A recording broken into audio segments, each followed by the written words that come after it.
وَلَقَدْ يَسَّرْنَا الْقُرْآنَ لِلذِّكْرِ فَهَلْ مِن مُّدَّكِرٍ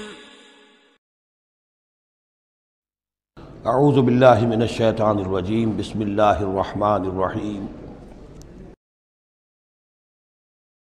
دوسرا مرحلہ کب آیا؟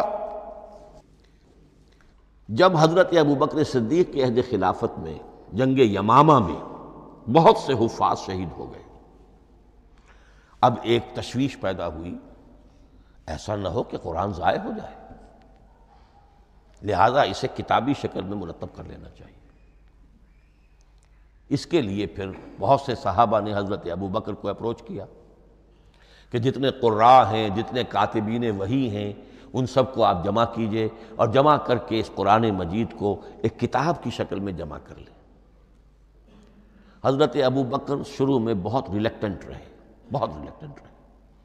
ان کا ایک خاص مزاج تھا، اتباع رسول کا جذبہ انتہا درجے کا۔ جو کام حضور نے نہیں کیا میں کیسے کروں؟ اگر تو یہ کام واقعی کرنے کا تھا تو حضور کرتے، میں کیسے کروں؟ لیکن یہ کہ جب صورتحال بہت لوگوں کی طرف سے دباؤ پڑا کہ نہیں یہ کر لینا چاہیے، ان کے سامنے بھی حکمت آ گئی، تو پھر انہوں نے اتفاق کرتے ہوئے جتنے بھی کاتبین وحی تھے ان سب کی ایک کمیٹی بنائی اور ان کو کہا کہ اب اس قرآن کو مرتب کر کے ایک کتابی شکل دے دی جائے۔ وہ کتابی شکل حضرت ابوبکر کے دور میں ہو گئی۔ تیسرا مرحلہ کیا ہے؟ یہ کتابی شکل میں جب قرآن مجید آ گیا اور شروع میں یہ اجازت تھی کہ ہر قبیلے، ہر علاقے کے لوگ اپنے لہجے میں پڑھ لیں۔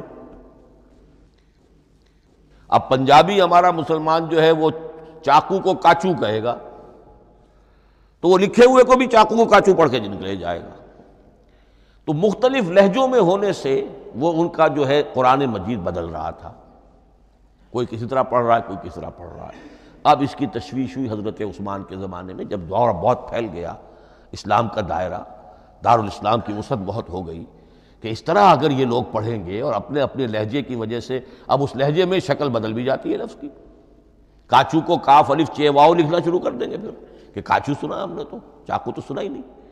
تو ایک لفظ جو ہے چاقو لکھ رہا ہے اور ایک کاچو لکھ رہا ہے، تو چاقو اور کاچو میں فرق ہو گیا۔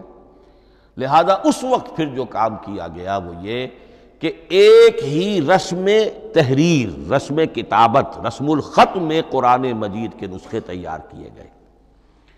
اصل میں ایک بہت بڑا مغالطہ ہو جاتا ہے ہمارے جمعوں کے خطبوں میں، حضرت عثمان رضی اللہ تعالیٰ عنہ کے نام نامی کے ساتھ وہ قوافی جو ہیں ان کی مناسبت سے جامع آیات القرآن عثمان ابن عفان رضی اللہ تعالیٰ عنہ، غالب علی کل غالب علی ابن ابی طالب رضی اللہ تعالی۔ اب یہ جو جوڑتے ہیں قافیے، تو حضرت عثمان کے نام کے ساتھ یہ قافیہ جوڑ دیا، اس سے لوگوں کو مغالطہ بھی ہوا اور دشمنوں نے ایکسپلائٹ کیا کہ اس کا مطلب یہ ہے کہ قرآن تو جمع ہوا ہے حضرت عثمان کے زمانے میں، اور حضرت عثمان کے زمانے میں اور حضور کے زمانے میں کم و بیش 15 سال کا فصل تو ہو چکا۔ گویا کہ قرآن مرتب ہی ہوا ہے حضور کے انتقال کے 15 برس بعد۔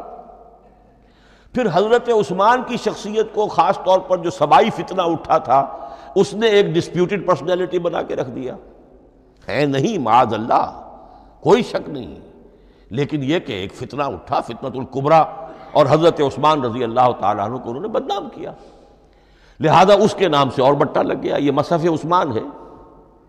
یہ ہے اصل میں وہ حماقتیں کہ جو ہوئی ہیں ہم سے، یہ قافیے ملانے کی وجہ سے۔ حالانکہ حضرت عثمان کی شان جو ہے وہ در حقیقت جامع آیات القرآن نہیں ہے، جامع الامت علی رسم واحد، پوری امت کو ایک رسم الخط پر جمع کرنے والی شخصیت حضرت عثمان کی ہے۔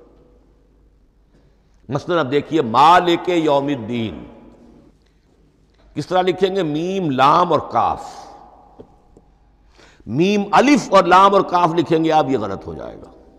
میم پر کھڑا زبر ہوگا اور اس کو مالک پڑھیں گے، میم پر اگر کھڑا زبر نہیں ہے، پڑا زبر ہے تو ملک پڑھیں گے، اور قراتوں میں یہ دونوں موجود ہے، ملک یوم الدین بھی ہے اور مالک یوم الدین بھی ہے۔ اگر آپ نے میم الف لکھ دیا ایک قرات نکل گئی، اب وہ اس میں آ ہی نہیں سکتی، وہ تو مالک ہی پڑھا جائے گا۔ یہ زیر زبر بھی جو لگے ہیں قرآن مجید میں، یہ بھی حجاج ابن یوسف کے زمانے میں لگے، اس سے پہلے نہیں تھے۔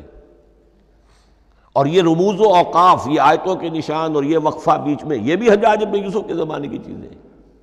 ورنہ عربوں کے لیے تو ان کی اپنی زبان تھی، انہیں ان چیزوں کی ضرورت ہی نہیں تھی۔ آپ کو معلوم ہے پرانے زمانے کے جو منشی ہوتے تھے، انشاء پرداز، وہ جب خط لکھتے تھے تو اس میں نقطے وغیرہ نہیں لگاتے تھے۔ جس کو خط لکھا جا رہا ہے وہ توہین سمجھے گا کہ شاید مجھے جاہل سمجھا کہ نقطے بھی لگا کے بھیجا جا رہا ہے خط پر، گویا کہ میں تو سمجھ ہی نہیں سکتا بغیر نقطوں کے۔ تو یہ جو ہے پرانے جو شکستہ خطوط لکھے جاتے تھے ان کا یہ انداز تھا، لہذا کوئی نقطے وغیرہ نہیں تھے، یہ بھی بعد میں لگے۔ تو ملک یوم الدین، مالک یوم الدین، اس کی رسم آئے گا میم لام کاف، کھڑا زبر ہے مالک یوم الدین اور ویسے پڑا زبر ہے ملک یوم الدین۔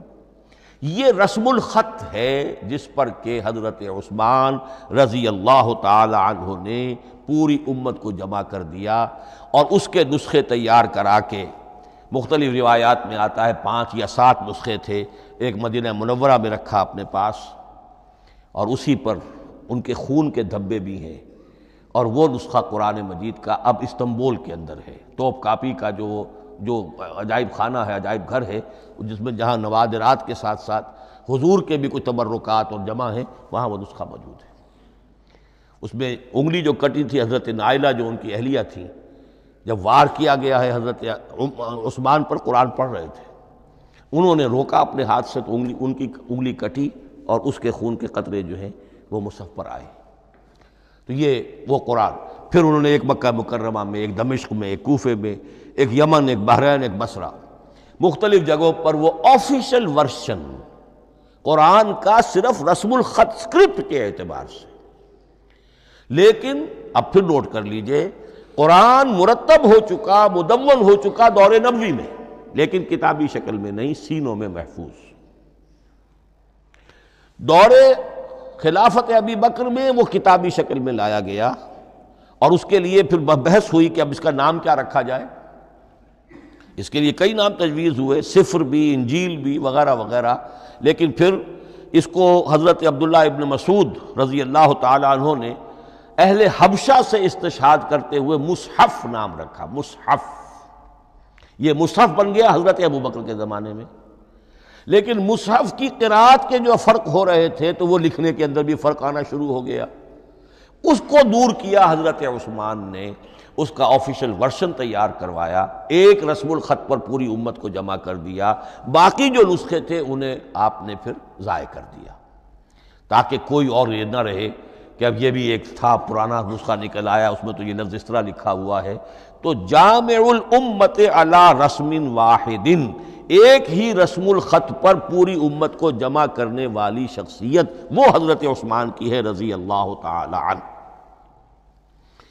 بہرحال یہ نوٹ کیجئے کہ یہ مرحلہ بھی حضرت عثمان کے زمانے میں، تو یوں سمجھیے کہ حضرت عثمان کا پورا عہد بھی آپ جوڑ لیں تو آپ کی جو شہادت ہے وہ تقریباً یوں سمجھیے کہ حضور کے انتقال کے وہ 25 برس بعد ہے، گویا ربع صدی کے اندر اندر حضور کے انتقال کے بعد، چوتھائی صدی کے اندر اندر سارے مراحل طے ہو گئے۔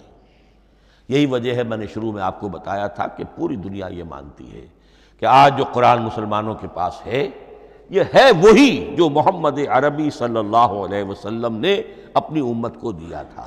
یہ دوسری بات ہے کہ ہم سمجھتے ہیں کہ محمد عربی صلی اللہ علیہ وسلم کو یہ اللہ کے کلام کی صورت میں حضرت جبرائیل نے پہنچایا تھا، وہ اس کو نہیں مانتے، لیکن یہ حصہ اس کا ماننے پر مجبور ہیں کہ وہ اصل قرآن اپنی اسی انٹیگریٹی کے ساتھ، اپنے پوری پیور، اس کا جو بھی ہے ٹیکسٹ پیور ہے، اور اس کی انٹیگریٹی میں کوئی شک و شبہ کی گنجائش نہیں ہے کہ یہ وہی شے ہے جو محمد نے اپنی امت کو عطا فرمائی تھی صلی اللہ علیہ وسلم۔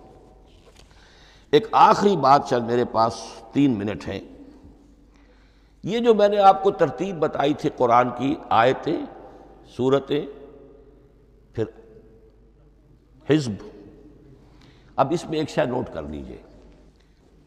آیت اللہ تعالیٰ کے علم و حکمت کا ایک نمونہ ہے، آیتوں کو جوڑ کر جب صورت بنائی تو آیتوں کے اندر جو ربط ہے، اس ربط آیات سے ایک اور معنی، ایک اور حکمت کا دروازہ کھلتا ہے۔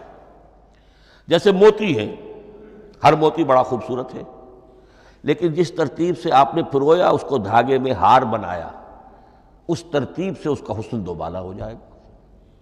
ہر موتی کا اپنی جگہ پر ایک حسن ہے، لیکن اس ترتیب کی وجہ سے اس کے حسن کا ایک اور پہلو ظاہر ہوگا۔ اسی طرح قرآن مجید کی صورتوں میں ربط آیات بہت اہم ہے۔ ایک مرکزی مضمون ہوتا ہے ہر صورت کا، مرکزی مضمون، عمود، اور اس کے گرد وہ ساری آیتیں اس طریقے سے گھوم رہی ہوتی ہیں، جڑی ہوئی ہوتی ہے، جیسے کہ ایک دھاگے کے اندر پروئے ہوئے موتی ہوتے ہیں کہ جس کی جو ہار کی شکل اختیار کرتے ہیں۔ دوسری بات یہ، اکثر و بیشتر صورتیں قرآن مجید میں جوڑوں کی شکل میں ہیں۔ ایک مضمون کا ایک پہلو اس جوڑے کے ایک فرد میں، اور دوسرا پہلو اسی کا دوسرے فرد میں۔ جیسے معوذتین، دو صورتیں ہیں، مضمون ایک یہ تعوذ، معوذتین۔ الزہراوین، سورہ بقرہ سورہ آل عمران کو کہا گیا الزہراوین، حضور نے فرمایا دو نہایت تابناک صورتیں، بڑی روشن صورتیں۔ جیسے آپ دیکھیں گے یا ایھا المدثر یا ایھا المزمل قم اللیل الا قلیلا یا ایھا المدثر قم فانذر، ایک ہی طرح کا اٹھان ہے، حضور سے خطاب ہو رہا ہے۔ سورۃ الضحیٰ، سورۃ الانشراح، یہ تمام جوڑوں کی شکل میں۔ اسی طرح سورہ طلاق، سورہ تحریم، یا ایھا النبی اذا طلقتم النساء فطلقوہن لعدتہن یا ایھا النبی لم تحرم ما احل اللہ لک تبتغی مرضات ازواجک۔